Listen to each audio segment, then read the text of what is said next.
Hi, good evening. Thank you so much for listening me. Thank you so much for all that subscribers, for all that viewers. Thank you so much for the likes and comments. Thank you so much. Thank you so much universe, जो भी मैं deliver कर पा रही हूँ। अब YouTube में एक वीडियो बहुत सारे लोगों का मैं देख रही हूँ, ट्रेंडिंग चल रहा है कि सांस पर कंट्रोल करके या सांसों का रहस्य जानकर आप करोड़ों कमा सकते हैं, ऑल दैट। तो मैं आप लोगों का डाउट क्लियर करने के लिए आज यहाँ पर आई हूँ, क्योंकि मैं जल्दी ऐसी बहुत बड़ी बड़ी बनाई बातों पर जल्दी ट्रस्ट नहीं करती अनटिल अनलेस हम लोग उसको अप्लाई ना कर सकें। तो YouTube की वीडियोस देखकर हम बहुत कुछ सीख जाते हैं, लेकिन वीडियो भी तब बना जब उन्होंने उसके बारे में पढ़ा। तो मैं आप लोगों को यही रिकमेंड करूँगी कि उस वीडियो को फॉलो करने से पहले आप उसको पढ़ लीजिए, वो जिसके बारे में है ना उसे पढ़िए, यानी कि सांस के रहस्य, इस किताब को आप रीड कीजिए और इसको रीड करने के बाद आप उसे अप्लाई कीजिए, उसको प्रैक्टिस में लाइए, तब आप समझेंगे, तब आप वाकई में समझेंगे कि अच्छा क्या रहस्य है उसके पीछे। तो अब मैंने इस किताब की लगभग 6 to 7 पेजेस रीड की है, तो मैंने सोचा कि आप लोगों को मैं थोड़ा बता दूं। इसके कुछ पंच लाइन्स हैं जो बहुत अच्छी क्लैरिटी मिलेगी आपको।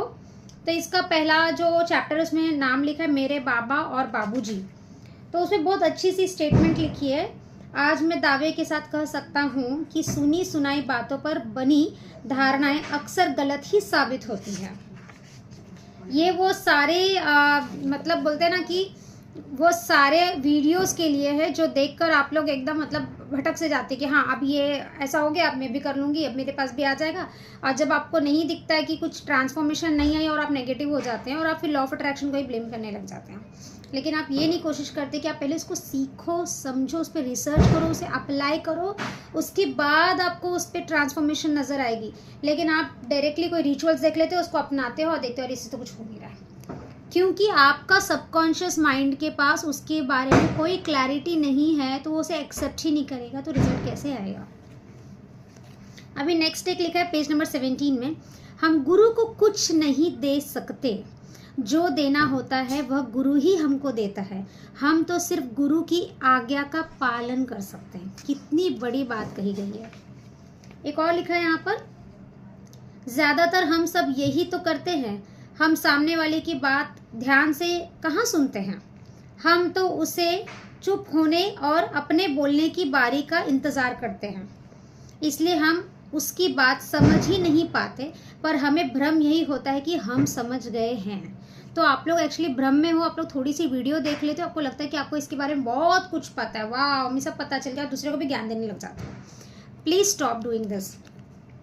उसके बाद मैंने उनसे पूछ ही लिया, हमें कैसे पता चलता है कि असली संत या बाबा कौन है, हम कैसे पहचान करें। अगर कोई सच्चे संत की पहचान करने में सक्षम है तो वह तो उससे भी बड़ा संत खुद हो गया, वह परीक्षक हो गया, तो उसे किसी संत की क्या ज़रूरत। फिर उन्होंने अपनी बात और स्पष्ट की, हम संत की परीक्षा नहीं कर सकते, we can not take the test of our guru, we can not take the बोलते हैं ना कि चेक करते हैं कि ये बराबर बोल रहे हैं कि नहीं, इनको आता भी है कि नहीं, इन्होंने इस चीज़ को ट्रांसफॉर्म किया है कि नहीं, इस सवाल पूछकर देखते हैं इनके पास ये जवाब है कि नहीं। क्योंकि अगर आप ऐसा सोच रहे हो तो आप वही जवाब का एक्सपेक्टेशन करोगे जो आप जानते हो, और अगर आप ऑलरेडी जानते हो और आप उनका टेस्ट ले रहे हो तो कहीं ना कहीं आप खुद को उनसे बड़ा गुरु मान रहे हो। ये गलती ना करें। लेकिन जो सही मायने में संत होते हैं वे किसी जादूगर जैसे चमत्कार नहीं दिखाते, वे आपको अपनी अनुभूति करवा देते हैं और उनके चाहने पर ही ऐसा होता है। वाह। तो क्या वास्तविक ज्ञान का स्कूली शिक्षा से कोई लेना देना नहीं। बगैर पढ़े कोई इतना ज्ञान कैसे हासिल कर लेता है कि दुनिया भर के पढ़े लिखे लोग उसके आगे बौने हो जाते हैं। एक्चुअली ऐसा नहीं है कि आपने स्कूली शिक्षा बहुत ली है, आपने बहुत बड़ी बड़ी डिग्री ली है तो आपसे ज़्यादा ज्ञानी कोई नहीं, आप उस फील्ड के ज्ञानी होंगे। पर अगर आप स्पिरिचुअलिटी, मोटिवेशन, लाइफ पर्पस, इसकी ज्ञान अगर आप लेना चाहते हो तो आपको उसकी फील्ड में पढ़ना होगा और उस फील्ड में उतरना होगा, एक्सपीरियंस करना होगा, लोगों को देखना होगा कि उन्होंने अपनी लाइफ को कैसे ट्रांसफॉर्म की। आगे लिखा है, किसी को गुरु मान लेना आसान है, ठीक है, किसी को गुरु मान लेना आसान है, पर शिष्य बनाना बहुत कठिन काम है। क्योंकि हम अगर किसी को शिष्य बना लेते हैं, अनटिल एंड अनलेस हम उनकी लाइफ में ट्रांसफॉर्मेशन नहीं ला पाते, तो ये हम अपने ही अंदरूनी हमारा ही टेस्ट चलते रहता है कि अरे हम इसकी लाइफ में ट्रांसफॉर्मेशन लाने की पूरी कोशिश कर रहे हैं।